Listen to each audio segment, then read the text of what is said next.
Yonayotgan binoni ichiga o'zingizni shundoq tashlamaysiz-ku, men o'sha odamni qutqarib chiqaraman deb. Bu tavakkalchilik emas, bu ahmoqgarchilik. Tavakkalchilik bilan ahmoqlikni o'rtasidagi mana bu chegarani bilish shart.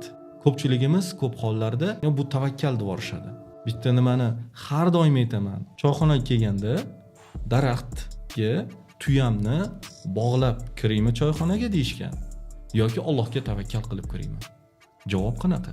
Siz birinchi tuyani daraxtga mahkam bog'lang, undan keyin Allohga tavakkal qiling. Ya'ni biz ko'p hollarda tavakkalni nima deb tushunamiz? Yonayotgan binoni ichiga o'zingizni shundoq tashlamaysiz-ku, men o'sha odamni qutqarib chiqaraman deb. Bu tavakkalchilik emas, bu ahmoqgarchilik. Nimaga? Chunki siz ko'rib turibsiz, bino yonib turibdi, kul bo'lyapti. Siz o'zingizni bilib turib o'shanga tashlaydigan bo'lsangiz, men buni tavakkalchilik deb hisoblamayman. Shuning uchun mana shu masalada ozgina farqni tushunishimiz kerak, chegarani bilishimiz kerak.